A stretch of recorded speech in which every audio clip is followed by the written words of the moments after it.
This is Dave, and I'm here with Ethan, and together we are Dave and Ethan's 2000-inch Weird Al podcast, episode 43-inch. On this week's episode, we interview the author of the forthcoming book about Weird Al called Weird Al Seriously. It's Lily Hirsch. It's Dave and Ethan's 2000-inch Weird Al podcast. It's a podcast about Weird Al. It's Dave and Ethan's 2000-inch Weird Al podcast. Seriously, the whole podcast is about Weird Al. Dave and Ethan's 2000-inch Weird Al podcast. You don't have to listen, but we're glad you are. Dave and Ethan's 2000-inch Weird Al podcast. Welcome back, Dave. I hope you had a nice time in Las Vegas. I hope you had some nice time away from the podcast. As you may have noticed, we kept your golden throne warm. Frank did sit there while he painted my toenails. And, you know, I was wondering, though, was there anything Al-related on your trip to Vegas? Oh, I was wondering whose toenail clippings these were. Well, into the collection they go. Thank you, Ethan. It was great. I had a wonderful time, and thank you, Frank, for making sure my throne was nicely polished when I got back. I did do a few Al-related things when we got there. Actually, you know what? Within a couple hours of Jack and I getting there, we were walking around, and we ran into a random guy playing an accordion on one of the pedestrian bridges. It was really cool. I took a picture with him and we posted it over on the Facebook group if anyone wants to go check that out. It was a lot of fun, actually, being out there. I think our friend Zeb wrote, Ethan looks different. So funny. I love that picture. Well, you know, anytime you go to a new city, you always have to seek out the accordion players in the new city. Because there's only a couple in each city. You know what else was really cool about this trip is that I decided to only pack strings attached VIP poster tour shirts. That's a mouthful. It was like a roller coaster as you're saying it. I'm like, oh, you only packed posters? Oh, shirts, poster shirts. Okay. No, I didn't bring the posters. I actually just brought the shirts with the poster designs printed on them. Okay. Really, but that's all the t-shirts I packed, just those shirts. I wore them every single day of the trip just to kind of see if anyone would get reactions. And I got a ton of reactions. Like, a lot of people were just stopping me on the street and be like, I love your shirt. That's so cool. Weird Al rules. It was really cool. That is so awesome. You know, I've definitely had a lot of people stop me when I wear Weird Al shirts in public. And, you know, Al's fans are just really nice, cool people. And they're just excited that other people are fans and excited to run into other people who are fans. So that's so awesome. So what shirts did you bring? Actually, I brought the one from Philadelphia, you know, the one with the Rocky and the sandwich on it. You know, of course. That one. That one actually, I think, got the most love out of all the shirts. I think a lot of people were just like, because it's such a bright shirt. Yeah. You know, the design on it. And I think just people just saw it and they're like, what is that? And then they realized, oh, it says Weird Al on it. Oh, it's a Weird Al, you know, themed the Rocky 13 shirt. Oh, that's so cool, you know. I brought the St. Augustine one. That's the one with that really cool Dare to Be Stupid design on it. Oh, one of my favorites. Yeah. Yeah. I wore that one. I wore the shirt from the Red Rocks Amphitheater, the one with the Harvey on it. On the rock. Yeah. Oh, that's a cool one. Our friend Frank Sanchez has that shirt. Yeah. Of course, I had to bring the Smells Like Nirvana shirt from Seattle. Yes. Of course, the poster for all three of the Seattle shows that we went to.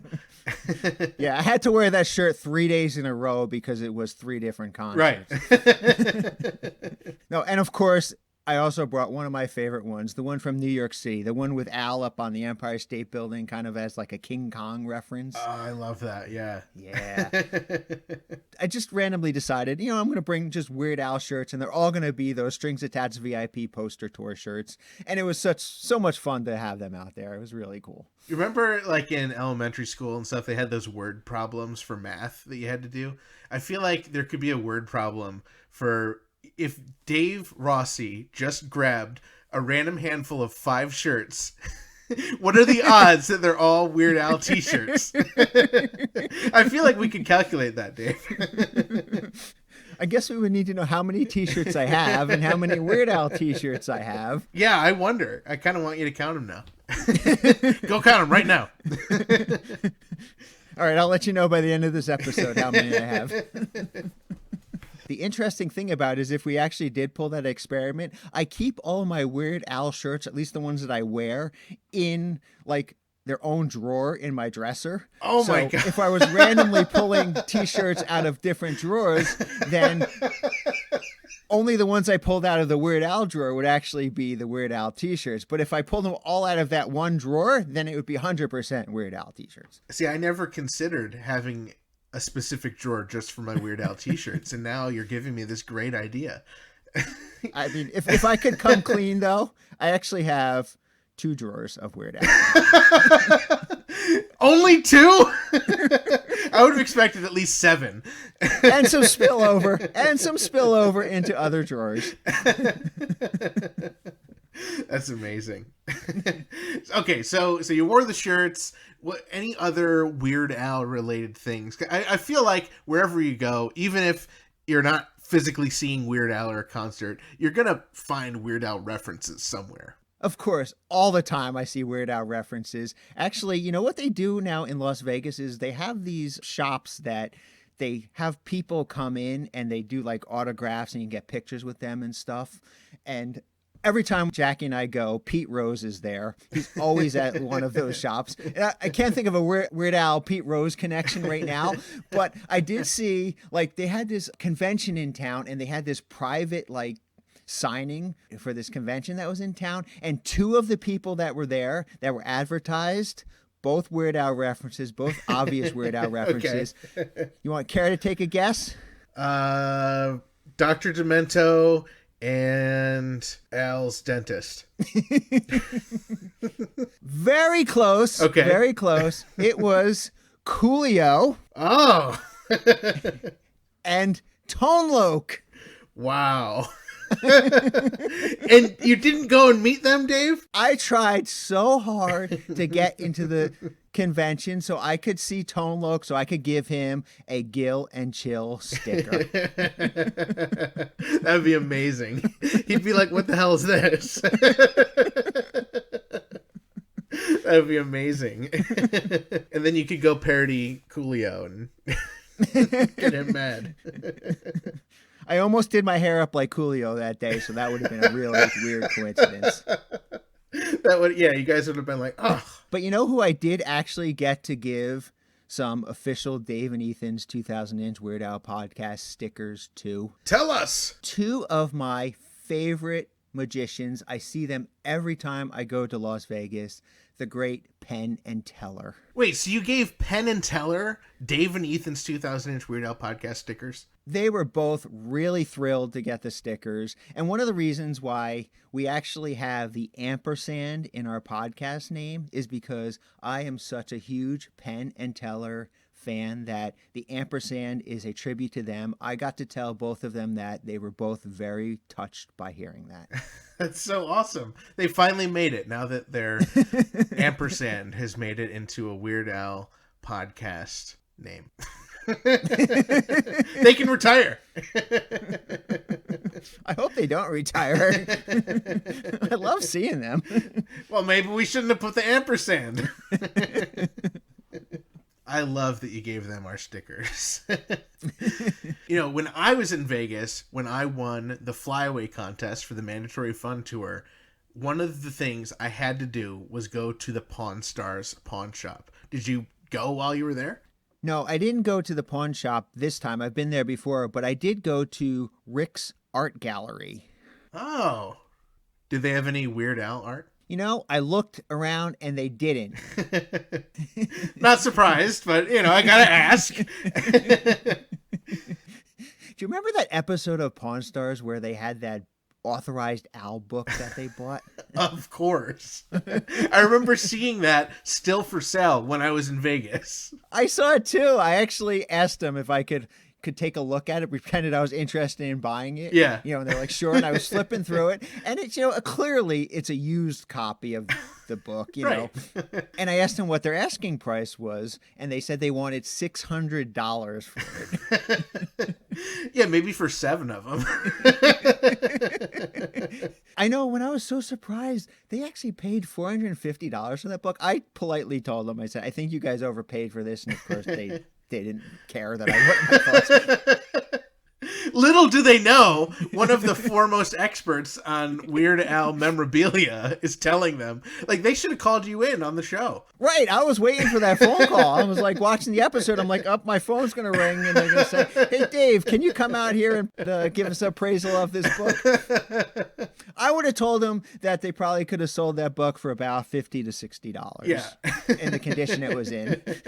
If it was brand new, like the spine had never been cracked, maybe $100 they could have got out of it. But I mean, that they paid $450 for that is insane. That guy got such a good deal.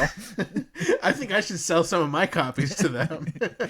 I was thinking, next time I go, I'm just going to bring a whole bunch of Weird Al stuff because they obviously love to overpay for that. Oh, that's amazing. Anyway, I thought it was kind of appropriate that we brought up that Authorized Al book because that is probably the most iconic book about Weird Al that is out there. Yeah. But of course, on this week's episode, it is all about the brand new book about Weird Al, which is going to be another one of those must-have books for Weird Al collectors. The incredible book, we got to read it in advance, Weird Al Seriously by Lily Hirsch. It's available for pre-order right now. It's coming out on March 15th. Before we get to that, though, there's some other important Al book-related news we'd love to share. That's right. When we were talking to Bermuda off the air, he let us know that he is publishing a book of old, unseen, black and white photos of Weird Al. Well, there's actually some breaking news on that he's letting us share with you, our listeners. That book is expected to come out this July, and pre-orders are expected starting in March. That's like a couple days away, Dave. I know, I'm so excited. Well, of course, we don't know the title yet, but once we learn that information, we will absolutely be telling you guys here on Dave and Ethan's 2000-inch Weird Al podcast. And as soon as we have information about the pre-order and the official release date, we're going to let you know. Oh, yeah. I'm sure this will not be the last time that we mention Bermuda's book on the podcast. I am so excited to see all those rare photos from Bermuda's archives. I know he has posted a couple here or there on Facebook, and they are just incredible. So I really can't wait for that to come out. All this talk about books, there's yet another book. Really? Yeah, all these great Weird Al books that are coming out inspired me to do a book of my own. And I am planning to publish it. Now, it's going to be a book of old, unseen, black and white pictures of vegan Mexican food. This week's episode brought to you in part by vegan Mexican restaurant Burrito in Troy, New York, home of the 2-pound double wrapped in a quesadilla burrito. Come on down to Burrito and Burrito. Find them at burritosquared.com and at burritosquared on Instagram. And remember, not every burrito is a burrito, but every burrito can be burritoed.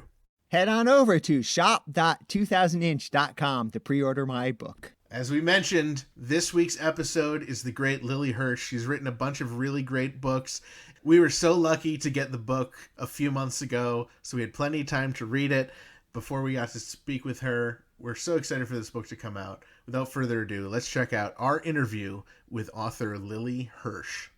So we are so excited to have on the line the author of the brand new book, Weird Al Seriously, Lily Hirsch. Welcome to the podcast, Lily. Thank you so much. It's such a pleasure to be talking with you both. Yeah, we've been talking about this interview for so long, so we are so excited to finally be doing it. And the book's coming out very soon. Yes, March 15th, the Ides of March. Oh, no! Perfect time. March Perfect time. Oh, good. is the perfect time for a Weird Al book to come out. Dave and I were super lucky to get some early copies of the book, and we absolutely love it. So we want to ask you all about it. We want to hear about your career and everything that went into writing the book. So I guess maybe let's start from the beginning. Okay. How did you get into this field? Well, musicology, I wanted to be a singer. I wanted to be an opera singer when I was younger. So I majored in music, and I wasn't quite sure what I was doing with music. I wasn't sure if I had enough talent to make it as a singer. That's an awful tough career. And I also loved history. I loved writing. So I ended up majoring in music history. And a degree in music history, that's not going to get you any job really. So I decided I better get a PhD quick. And so that's what I did. And during the course of that, I really discovered how much I love to write. And I was writing about rather serious topics, like music during the Holocaust, music and criminal law. And somehow that led me here to Weird Al. Seriously. It's the obvious next step after the Holocaust and prison system is Weird Al. Yeah, it seems like a punchline, only you can't quite tell what the joke is. Yeah, I'll be going back to my graduate school in May. They asked me to come talk about my recent work, and I said, oh, so I'll be talking about Weird Al. I don't think they knew that. So I'm looking forward to that. Me too. I want to be there. Yes, that is a lecture I want to attend. Right? Oh, yeah. I actually am starting to do some lectures on this topic, and it is such a new area for me to be lecturing on. So I'll be doing a book talk at my local university here, California State University, Bakersfield. And they're so nice. They're going to be supplying what I think is an appropriate menu of cheese pizza and Twinkies, which I've never seen at an academic book talk. Amazing. Right? I'm really looking forward to that. So it's bring your own wieners for the... Yes. Yeah, no spray cheese, Okay. no spray cheese. Yeah. It's good to note. Good to note. Yeah, BYO spray cheese, does that work? I mean, that's how all parties are at my house, so... Oh, you know how to party. Yeah, no, but seriously, all my topics have dealt with categories of music. So I've taken on categories around Jewish music, fixed categories of gender, those sort of problems of prejudice around music. And I felt like the divide between serious and humorous music is a problem. So I wanted to write about funny music. Funny music is often somehow dismissed, even though it takes an awful lot of knowledge to be able to flip it comedically. It is a serious art form. So I do think all of my research does relate together, believe it or not. And so where does the idea for writing Weird Al seriously come from? What is the nugget, the seed of inspiration to start it off? Well, I had been wanting to write about funny music, that problem of serious versus humorous music, and I was kind of looking for how to do that. And I talked with this editor who ended up being my editor at Rowman and Littlefield. I saw her at a musicology conference, and I just sat down and had this fun conversation with her about how I might write a book about funny music. And I said, my dream would be Weird Al. Weird Al seems the obvious choice, the pinnacle of funny music. Right. And she said, well, if you can get an interview with him, we'll give you a contract. Let me know. Wow. So I got in touch with her about 5 months later, once I got the interview, and they got me the book contract, and all of a sudden I was writing a book about Weird Al. I also he was the perfect person to write about, not only because he's, been doing funny music longer than anyone, but also because he's a nice person. I really wanted to write about a nice man. I was getting very caught up in all of these scandals within the music industry in Hollywood about men behaving badly, and it was very demoralizing. I was getting kind of depressed about it, and I was writing about powerful women, but I wanted to remember, for the sake of maybe my marriage, remember that there are nice men also. So that was a nice reminder there, I hope, for a lot of people. I write about Weird Al's niceness, and I was very happy once I met him to find out that reputation is earned. He is very, very nice. There's a whole chapter about it. Yes, there's a whole chapter about it. So yeah, what was the timeline of, being at this conference to getting the contract to talking with Al to now? And how long have you been working on the book? It went actually much faster than some of my other projects. It really swept me up, and I have to say the whole process was so much fun. I'm actually a little concerned it spoiled me for life. This project came together so quickly. It was so fun. It was challenging. It was rewarding. And everyone on Al's side was so lovely to work with. I really can't imagine this happening again. But I met with her. It was, I think, a January. And we had this fun conversation. I sent off a letter. I found Jay Levy's address. I snail mailed him a letter. And I didn't hear back for months and months. I cold called his management team maybe several months later, and they ended up, I think they must have reached out to Jay again, but somehow Jay wrote to me and said that we could do this interview, but he needed there to be a contract in place. So I got in touch with Roman and Littlefield and said, I need a contract right now. I'm going to get the interview. And they did it all. They did it all really quick. And that summer, so if I had this conversation in January, I met with Al in July for the first interview, and then I just was writing. So it's been pretty quick, all of this, just in the last couple years. So what year did it start? Let me see. So this would have started not last summer, but the summer before that. So it's only been about 2 years. Okay. Is that right? Yeah. So kind of right after the ill-advised Vanity tour, essentially. Yes. I went to that tour during that phase when I was trying to get in touch with Jay Levy. Yeah, and that's right around then. Cool. Yeah, it went really quick. Yeah, and that was quite the meeting. Finally getting to meet Al was quite the experience. I've interviewed people before, but I was so nervous in this interview. I was so uncool, you would not have believed it. But it was a great experience. That was the first time you met Al, was when you interviewed him? Was this the first time? Yes. Hey, yeah. Can you tell us a little bit about what it was like to actually meet Al and interview him? Yes. Okay. So I have interviewed people before, but there was something about interviewing Weird Al. Just he's so larger than life. You see him on the TV, and then he looks like that in person, and he's tall. It's a lot to take in. So I became very nervous. I was also nervous on the way down. This had come together rather quickly. I was preparing very quickly. And I really wanted to make a good impression. Plus, I was coming to his house. And I've been taught that when you come to someone's house, you need to bring some sort of gift. So I was trying to figure out what to bring to meet Weird Al, which was very challenging. I knew he was vegan. I didn't want to bring wine. I know he doesn't really drink. So I was really agonizing over this. What did you bring?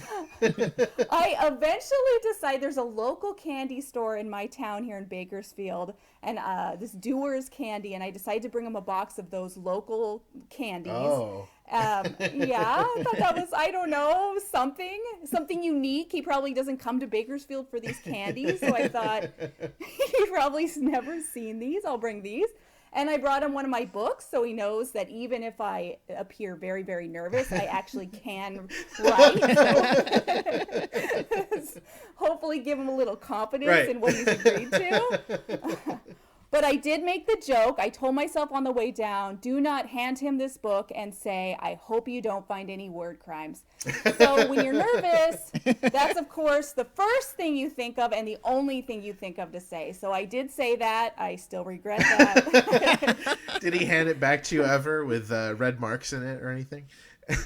No, and I know he could have. Because he did see a version of this book before it was published, and he gave me wonderful notes and dealing with grammar. He's so smart. I wish he had edited some of my previous books. They'd probably be a little better. That's amazing. Yeah. No, so I got to meet him. I was nervous. The first thing I said when I saw him was, I am nervous, because I have no poker face whatsoever. But he was wonderful. He's asking me, would I like something to drink? And I'm just so amazed he's let me into his home, without knowing really much about me.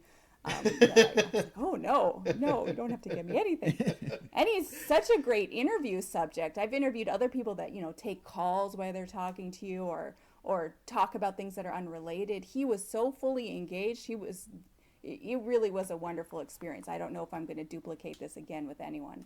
Now, did you speak with him on the phone before you met him, or was meeting him? No. That was literally the first interaction. That was literally the first. Wow. What? Isn't that very trusting? They invited me right Yeah. down to his home. I couldn't believe it.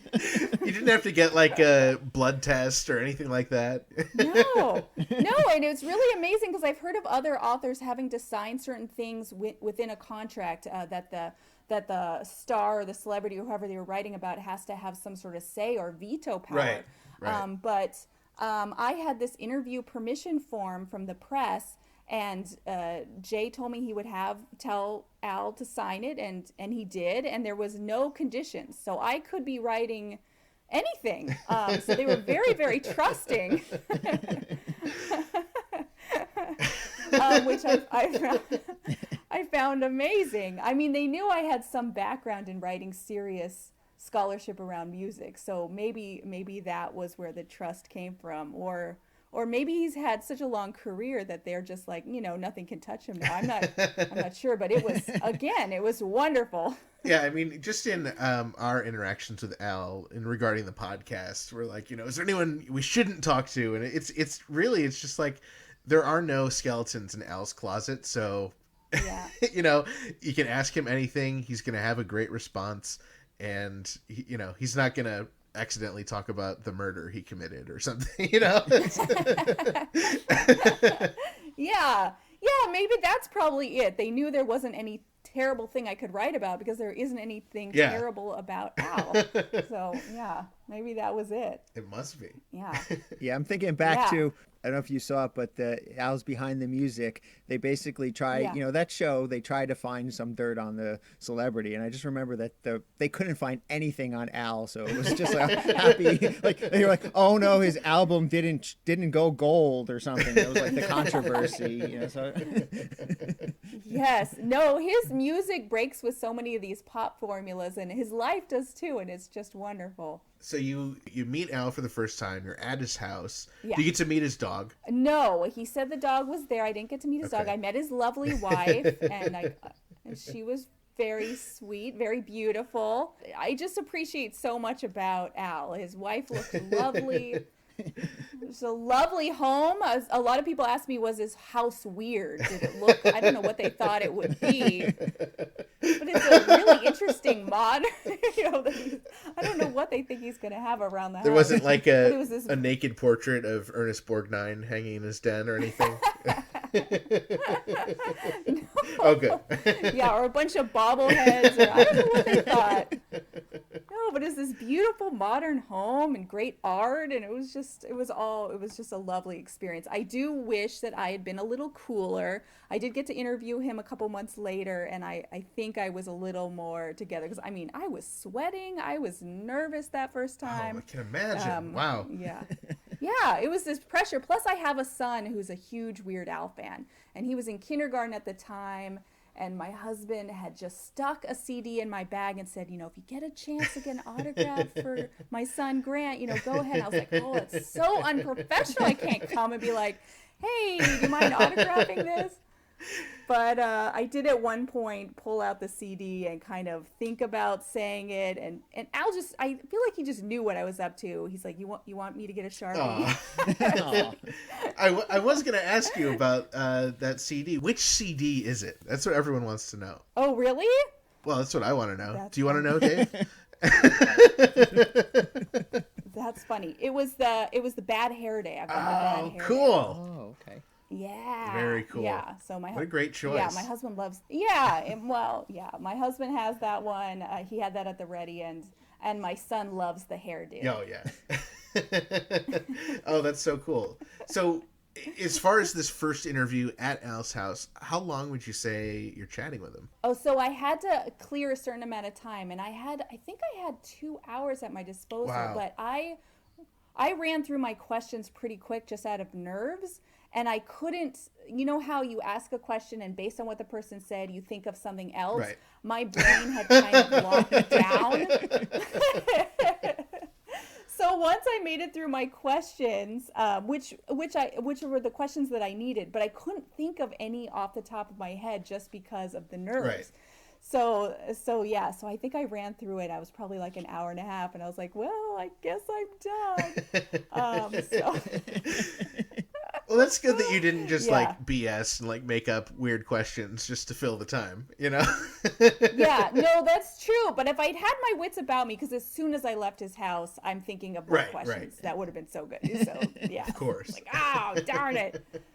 But it was great, and I got to do a follow up with some questions. So I had my main ones Yeah. covered. So so that was perfect. Yeah, they were great. Jay has been wonderful, and Bermuda has also been a big help. I can There imagine. were so many people that helped. Oh my gosh, he was very trusting too, sending me all kinds of material. That's so cool. Yeah, everyone's been great. Oh, and Kelly, and you guys know Kelly Phillips, who did the artwork. Yeah, you know, we first heard about the book when we were in Philadelphia with Kelly, and she showed us like an early sketch, and we were so thrilled even then to read the book. So we're so excited for it to come out. So how did you get together with Kelly to do the cover work? Well, just, from research, I had some knowledge that she had done this comic book around her love of Weird Al. And I had this idea for a composer's bust, only it's Weird Al's face, kind of to deal with this serious, humorous music divide. And I thought it would be so cool to have someone do that who really loved Weird Al, who was a great artist. And I thought of her. So I just reached out to her. I didn't know her. But she agreed, and she worked really well with the publisher on their kind of vision of what color and what fonts would work best. And she's also been very nice. So part of all of this, I have this history with university presses and academic presses where there's not a lot of publicity involved. But for this book, I worked with Roman and Littlefield, and they wanted me to get on Twitter and get out there and really promote this, something I don't have a lot of experience with. So I did get myself on Twitter, and Kelly's been very sweet, giving me tips on how people use Twitter. Which has been really nice. Artist slash So she's social been media great. advisor. That's great. Yes, she's my social media advisor. Very sweet. So what tip can you share with us how to use Twitter? Oh my gosh. Okay. What have I learned Yes. so far? I don't fully understand hashtags yet. I did a hashtag Weird Al seriously. I don't know if it's working.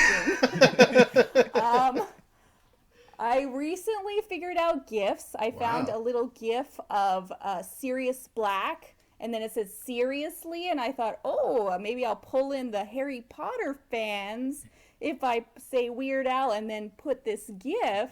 I don't know if any of this is working.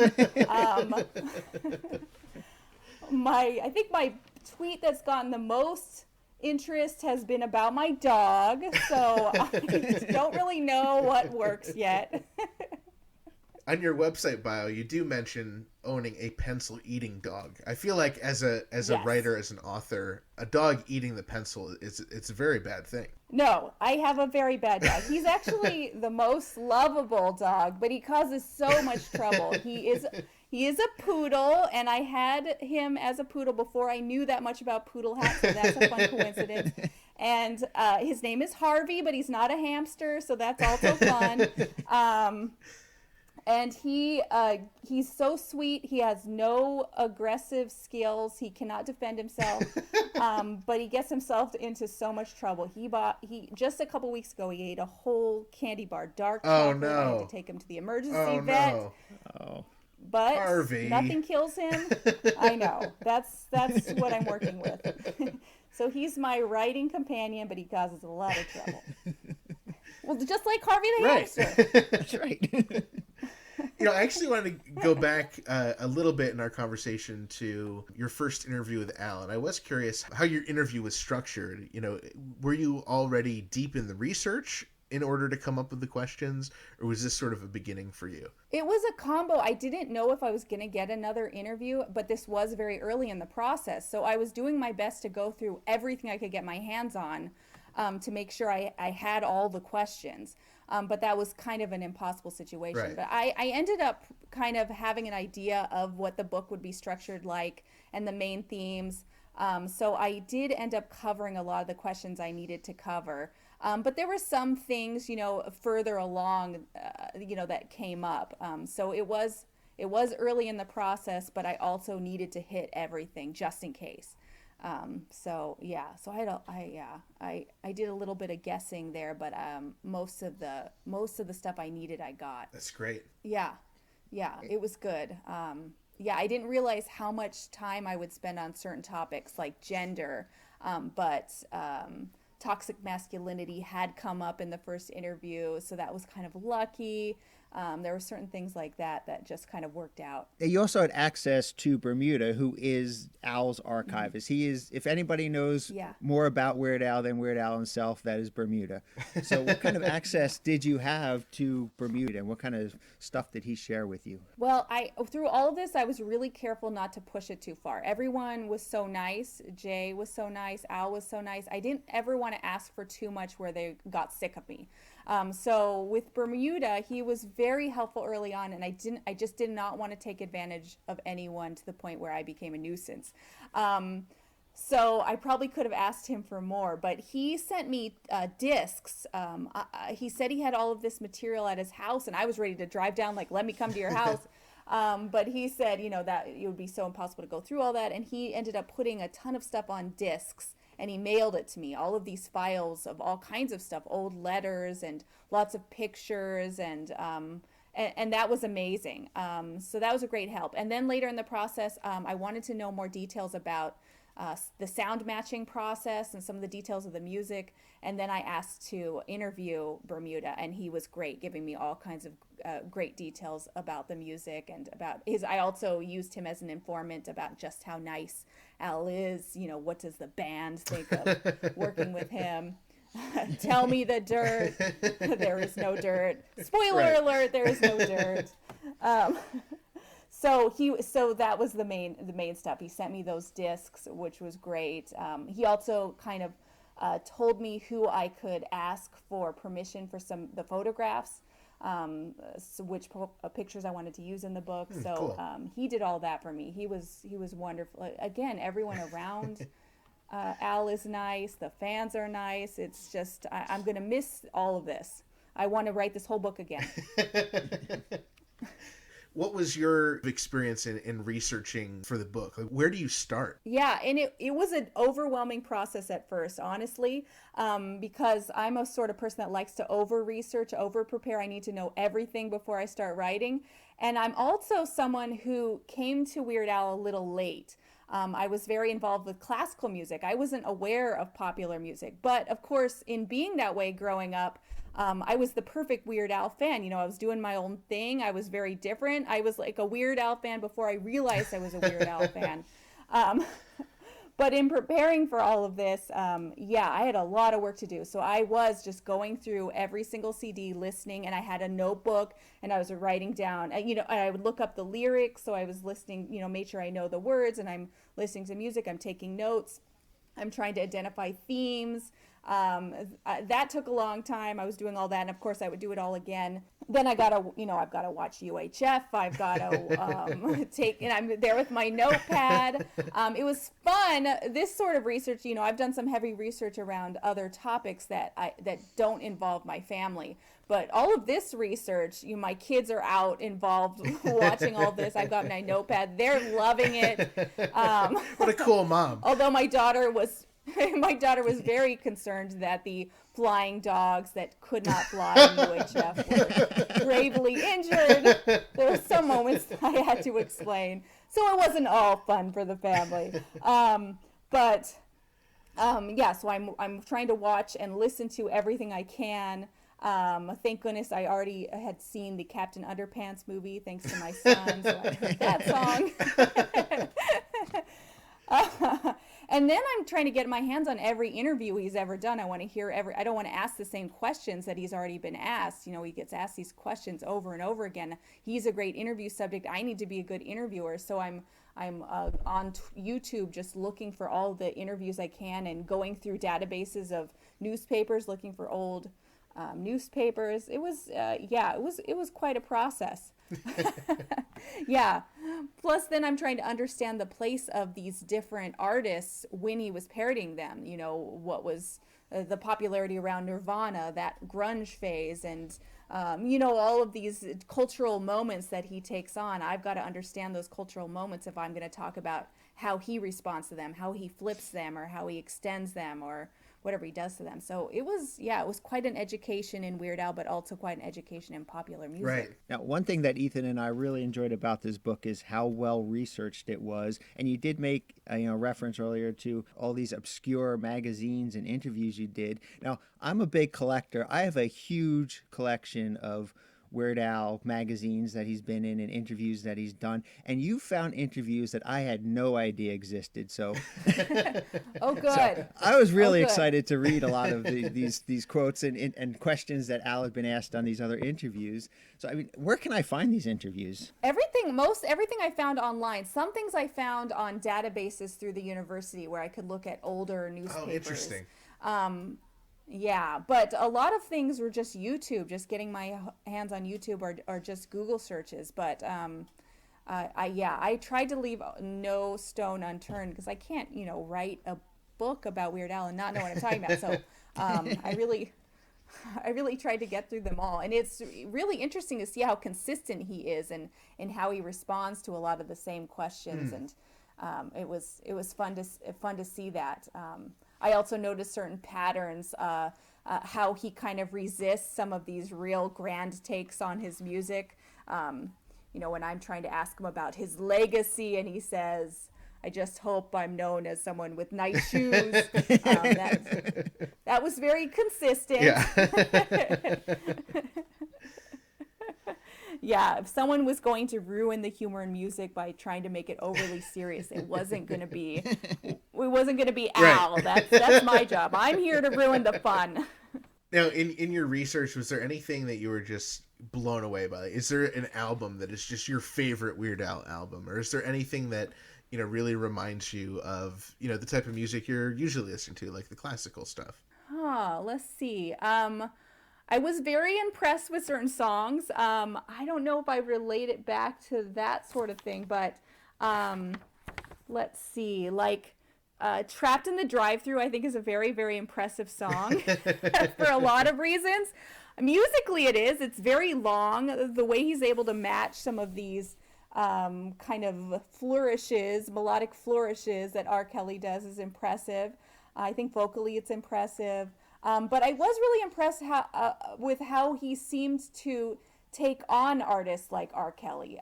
He seems to inadvertently, or maybe on purpose, he won't tell me, take on these artists like Nelly and R. Kelly and Robin Thicke, who have these songs that are so hypersexual and hypermasculine and, offensive, and then he flips them into, a grammar lesson, Right. or we're going to going to the drive-thru, and I just loved it, and I found these songs remarkably empowering. I just love that he took these problematic songs and just kind of destroyed them in these wonderful ways and made them, normal. An argument between a man and a woman about who's going to take the trash out. So I found myself really responding to those songs personally. Now, how do you feel about, there's certainly with Al's most recent tour, the Strings Attached tour, there was a clear decision by him not to play any of the Michael Jackson parodies. And of course, when the R. Kelly documentary came out, people started to question,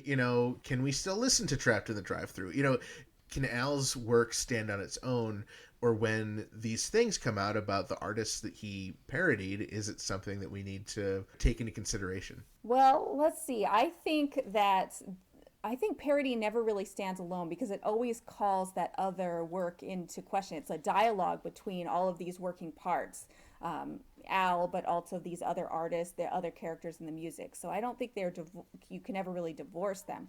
But at the same time, I don't think we need to stop listening to those songs, especially because oftentimes Al offers his own spin. And in some ways, I think his Trapped in the Drive-Thru is the perfect mute R. Kelly moment. He replaces R. Kelly's voice with his voice, and R. Kelly that song ends up looking as ridiculous and over the top and hypersexual after, as it should, through Al's treatment. So I think it's kind of the best criticism in some ways. I respect that Al's so careful not to offend people, so that he chooses not to do, in the latest tour, he didn't do Eat It because he doesn't want to offend people or force them to think about these darker things, and I respect that. And he's been careful with other songs, like Trigger Happy in the wake of shootings, or the Nirvana parody after Kurt Cobain's death. But I don't think we need to give up on those songs, because it creates a very interesting dialogue, especially the Trapped in the Drive-Thru. I see that as the ultimate criticism of R. Kelly.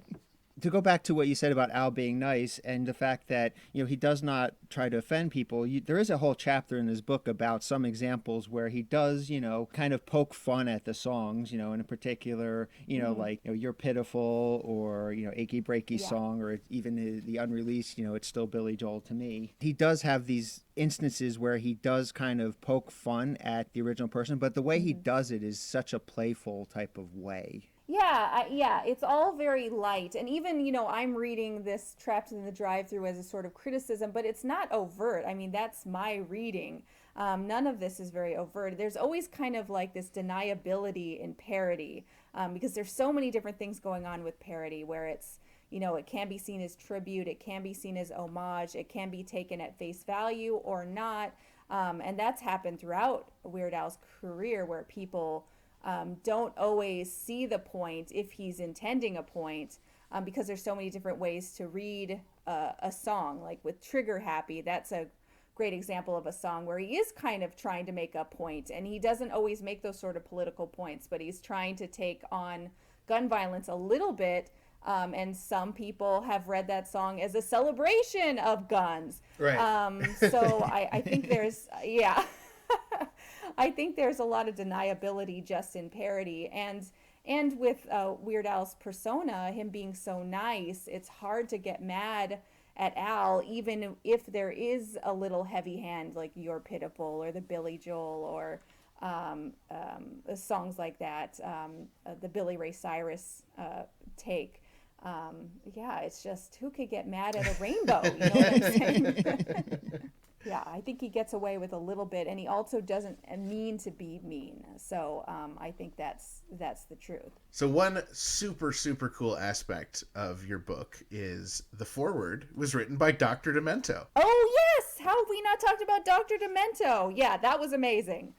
I think getting Al's interview and getting the permissions for that made me very brave. So then I thought, well, let's see what else I can ask for. So I got in touch with Dr. Demento, and he agreed to write this forward, and it's wonderful. And he's been a wonderful person to be in touch with. We're trying to get him involved right now. I'm trying to bring a little more weird into academia, into musicology right now, and I'm organizing a symposium. It's going to be at UCLA in October. And it's going to feature music that's seen as eccentric or weird or different, a little Frank Zappa, maybe some punk music. And we're hoping to have Dr. Demento speak at it. So we're talking with him about that now. Yeah, he's wonderful. And he's found this spot in the world of music that no one else has. He got his master's at UCLA in the very beginnings of their ethnomusicology program. And then he became this DJ, focusing on obscure music and these novelty records and funny music. And there's no expert on funny music like Dr. Demento. So, I want to hear from him. I want him involved in everything I do. And I'm so glad to write this forward. Maybe the next book is all about Dr. Demento, but Weird Al writes the foreword. Don't even tease me. You guys don't even know. I've already brought it up. Can I write your biography? But he apparently is working on something already now. So, so he's got it covered. Yeah, he's a good writer with his masters. So I think he's going to do an autobiography. I hope so. Yeah, wow, that would be so cool. Yeah, I think that would be great. Yeah, he has such a knowledge, and he's come in contact with so many different characters in comedic music over the years. So, yeah, I can't wait. There is one story in the book which I laughed at when I read about it, and that was, you mentioned that when Al writes his lyrics, sometimes he becomes a zombie to the point where, he's spending several days or weeks where he's not even, focusing on anything except for the writing. Is your writing style similar to that? I did relate to that. I think it's a little different writing, his creative process than my sort of writing. But I do that. So I definitely I had to put that in because that was so relatable. I don't get away with it in the same way. Before I had kids, I would have weeks when I was involved in writing where I didn't think about anything else. I didn't even know where I was. But now my kids don't let me do that because they need food and, that sort of stuff. So they live. So then I have to pay a little more attention. But that was very relatable. And I actually love that. I don't know how to meditate, but when I write, I get so focused, and I love just kind of being able to stay in that rabbit hole. And with this moment, I should also say I'm sorry for some of the terrible jokes in this book. I think doing this topic, it started to make me think I was funny by association. So I stick in some of these jokes that are so bad, and I just couldn't help myself. They're like the so bad it's good, I hope, but maybe just so bad. Like the section when I'm talking about his hair and I did the curls just want to have fun. I found that hilarious. But I feel like I might need to apologize to some readers for that. It's okay. Being a fan of Weird Al for so long, I can appreciate the humor and the puns and stuff. So I enjoyed it. I don't think they're Al level good puns, but I just couldn't help myself. I was inspired, if that's the right word. I think something would be missing if we didn't have your puns in the book. Oh, I'm so glad. Did you like the Al-academic too? Someone else gave me that one. Al-academic. Oh, I loved it. Any kind of Weird Al related pun is just that's my bread and butter. I love that. I totally agree. And it's so fun to deal with that sort of thing. Those parodies. My kids' teachers have let me come into the classroom now and teach these kids about parody. And everyone likes parody. It's such a great sort of humor. So I just this week got to go into my daughter's 3rd grade class and teach them about parody, and every kid had got to write their own parody. There was a lot of it was so fun. There was a lot of popularity around that Old Town Road. We've got Old Pet Store. Gonna take my dog to the Old Pet Store. Oh, so much fun. Yeah, I see a lot of people, a lot of articles and people saying Al has to do Old Town Road. I saw that. Yeah, it's the obvious choice. It would be a crowd pleaser, but where's the fun in that? Right. There's nothing obvious about Weird Al. We gotta. No, like with the word crimes, there were a lot of people doing different versions of that blurred lines, and then he comes in and makes it a grammar lesson. He had to go a different route. And the superior route. It's such a brilliant song. And I mean, as a writer, I mean, you must vibe with that song in a special way. Oh yeah. Actually, when I went to the 3rd graders, I brought that song in and said, we're going to do a grammar lesson. And I went through it, and I hadn't gone through it that way. And let's go through these actual grammar points. And it was so wonderful, all these kids explaining to them the difference between the literal and figurative. I was like, have you ever said, I am literally starving? And all the kids are like, yeah. And I'm like, well, you're not. And that's a word crime. I mean, it was great. I don't know how often I've been able to intelligently talk about hernias or pancreases just because of Weird Al's songs. Oh yeah, he does this great research, doesn't he? And informs us about all kinds of topics like ducks. So much knowledge there about ducks.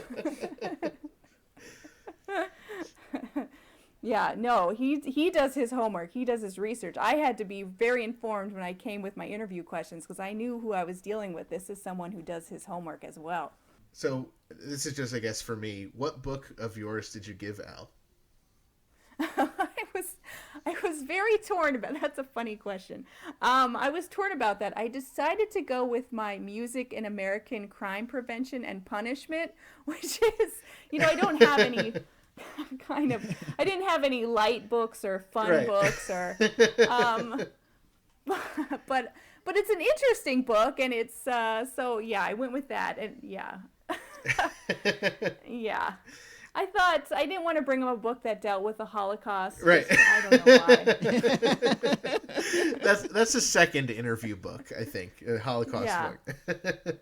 Yeah, and I did have a clever one, if he wanted my autograph. Sometimes when someone wants the Music in American Crime Prevention book, I'll say, "Stay out of trouble." Yeah. So, not that. Did you sign that in Al's book? No, actually, I think I did. Okay. I can't remember. Oh. I hope I did. That book does sound very interesting. I know this is a Weird Al podcast, but I would love just a quick overview of what that book is, just for when our listeners finish Weird Al seriously and they're looking to move on to the next Lily Hirsch book. Oh gosh, I don't know if this is the one, but it's I said I was interested in categories, and in this one I was interested in the category music. That we often think that music has to be positive, that music makes us better, that music is transcendent, and those are all lovely ideas, but it's not always the case. So I had read about music being used to repel teenagers, around a town square or in front of a library or a store. If the town or that store doesn't want kids around, they might play classical music. So I found that very interesting, and it was this great moment of people saying, well, it'll make them better. Music soothes the savage beast. But that's not what was happening. Teenagers are reading classical music as something that they're not a part of, and they're leaving the area. It's like marking space. So I thought this is an example of music that's not being used in a very positive way. And then there's a lot of others. The big one that I wrote about was rap lyrics being used against artists at court. If a rapper talks about some sort of crime, even if it's just generally talking about shooting a gun or whatever, that then a prosecutor might use those lyrics against them to prove that they committed an actual crime. And that's very problematic because music is, rap is not a literal text. There's so many reasons why a rapper chooses specific words that go beyond, confession or, something like this. So that's another negative example. So all the chapters are around these different ways that music is used, not just towards positive ends. And it's all around us. Music's being used in so many different ways around us. So, that was that book. That's really interesting. Yeah. I mean, all of these books look really interesting. So, but I'm really glad that you wrote a book about Weird Al, because that's my first interest in reading books, is Weird Al related. Well, you're easy to please then. I wrote a book about Weird Al. You are set. You're going to love it. It's my number one type of book. That's great. So Weird Al and cats. You're a cat owner. Right. What about a book about cats? Well, a book about my cat, I think, is what I want to read. Okay. Yeah. I was thinking maybe I could get on your good side and write a book about music and cats next. I mean, that also sounds great. Oh, yeah. Yeah, I think that could work. Did you ever see that album, Meow the Jewels? No. Oh, you've got to go find it. It's Run the Jewels, only they did a version with cats, Meow the Jewels. Okay. Oh, you're going to love it. Yeah. Sounds great. So I know you're doing some press and obviously talking about Weird Al Seriously, which comes out on March 15th. Do you have any idea what your next project's going to be, or are you just riding the Weird Al train for now? I have a few different projects going. I was thinking about doing a wider book about music and humor. I already interviewed PDQ Bach, Peter Cool. Schickele. Yeah. Yeah. Yeah, so he's another, legend in this area. So that's one project. I do also have another project going about the connection between music and insult. I'm calling the book Insulting Music. Cool. So I'm so I'm always busy. I love to write. I love exploring the different ways that music is treated and these kind of different categories in music. And I love championing music that maybe we are overlooking, like humorous music. So I'm always busy with something. That's so awesome. Those all sound so fantastic. This has been so much fun, Lily. I really urge people to pre-order their books now. Weird Al Seriously. It comes out March 15th, and we can follow you on Twitter, right? You got a Twitter. Thanks to Kelly. Thanks to Kelly, I'm kind of doing Twitter. It's very exciting. We can see all your great Harry Potter gifts and your hashtags. And, of course, we can head over to lilyhirsch.com for more information about Weird Al Seriously and your other awesome books. Thank you so much for joining us today. Thank you, guys. I appreciate this so much. It was so much fun talking to you guys. Thank you for having me on. We want to extend a huge thank you to Lily Hirsch. We had so much fun chatting with her. After the interview, we challenged Lily to take a picture of her with her poodle Harvey on her head, just like the poodle hat cover. And she promised she would, and she tried, and she sent us this amazing picture. She's having trouble getting Harvey to balance on her head, but she sent this great picture of Harvey and her together and a picture of Harvey in the background. If you haven't seen that photo, head over to our Facebook group or social media to check it out. And of course, you can check out Lily at lilyhirsch.com and on Twitter at Lily E. Hirsch. And don't forget to pre-order her book everywhere books are sold, including Amazon.com. Let's help Lily get on the New York Times bestseller list for Weird Al Seriously. The book comes out on March 15th. It's called Weird Al Seriously. Pre-order it now. Absolutely. I know we are going to both do our part. Between the two of us, we should easily cover 7 copies. And we are going to have to insure our purchases. Dave and Ethan's 2000-inch Weird Al podcast is brought to you in part by the Don Ferlazzo Allstate Agency in Clifton Park, New York. If you drive like crazy or are about to buy you a condo, Don Ferlazzo and his team can help you with crazy good auto, home, and renter's insurance. Plus, the Ferlazzo Agency can protect all of your favorite stuff, like your autographed Bad Hair Day CD that you got signed at Al's house exclusively for your young son. You may think your insurance is good enough for now, but don't wait one more minute. Find the Ferlazzo Allstate on Facebook, Twitter, or Instagram, or give them a call, 518-278-3543 for a free quote today. The Ferlazzo Agency. We sell insurance, and that's all. Now, Ethan, after you're done insuring all of your valuable Weird Al stuff, I know you've got big plans for this weekend. Yeah, I am so excited. So Thursday, Friday, and Saturday, I am going to be doing stand-up comedy shows with our friend Dave Hill, who we, of course, interviewed on episode 21-inch back in September.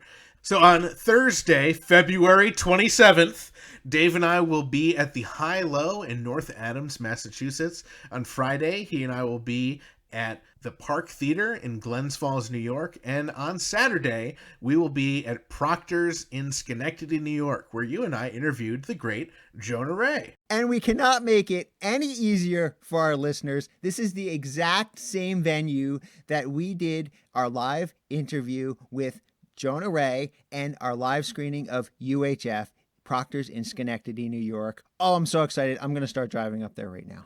And hopefully some of our fans are still there from our Jonah Ray show. Each week we bring you amazing content like our interview with Lily, absolutely free. And we don't ask much from you guys in return. All we ask is that if you enjoy the podcast and you want us to keep making more quality weekly podcasts for your entertainment, please support us over at patreon.com/2000inch. You can support us there for as little as $1 a month. Another way to support the podcast is to visit our special merchandise shop. You can purchase something from the official Dave and Ethan's 2000-inch Weird Al podcast shop at shop.2000inch.com. You can pick up a logo t-shirt, a Gill and Chill tote bag, so many awesome options. And don't forget to pre-order my brand new book.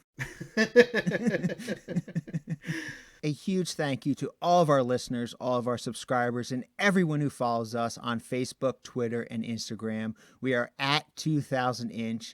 And thank you to all of those who have joined our Facebook group. And of course, a huge thank you to all of our Patreon supporters. You can become a supporter at patreon.com/2000inch. As always, you can find us online at 2000inch.com, and make sure you share our posts, tell your friends about the podcast, tell your friends about the podcast, tell your poodle about the podcast, and of course, you can leave us messages to play on the air by calling 347-SPATULA. And if you just have secret things you just want to tell Dave and I, or if you want to start a relationship with our intern Frank, leave us messages and just tell us not to play them on the air.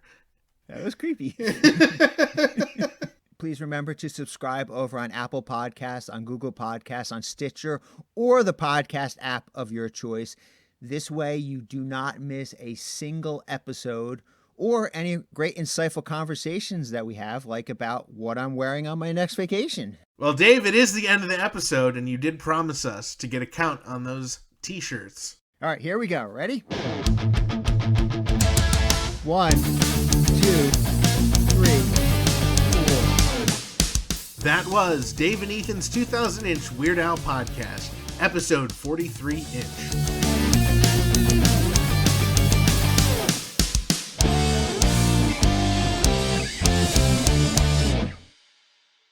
BYO spray cheese, does that work? 1,997, 1,998, 1,999. 27, 27, 27, 27. Dang it, Ethan! 1, 2, 3, 4, 5, 6, 7, 8, 9, 10, 11, 12, 13, 14, 15, 16, 17, 18, 19, 20, 21, 22, 23, 24, 25, 26, 27, 28, 29, 30, 31, 32, 33, 34, 35, 36, 37, 38, 39, 40, 41, 42, 43, 44, 45, 46, 47, 48, 49, 50, 51, 52, 53, 54,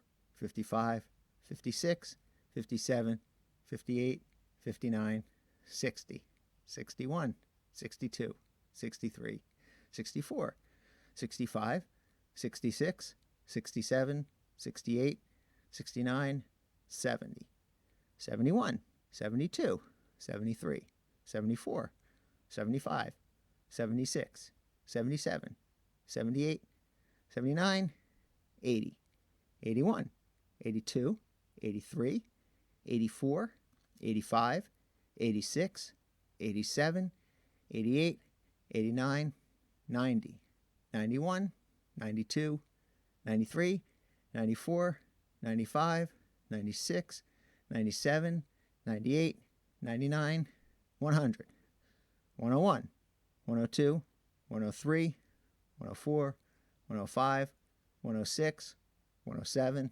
108, 109, 110, 111, 112, 113, 114, 115, 116, 117, 118, 119, 120, 121, 122, 123, 124, 125, 126. Dave, 127, 27, 27. Ooh, ooh, ooh, ooh, ooh. Ah, dang it, Ethan! Where were you at? 1, 2, 3, 4, 5, 6, 7, 8, 9, 10, 11, 12, 13.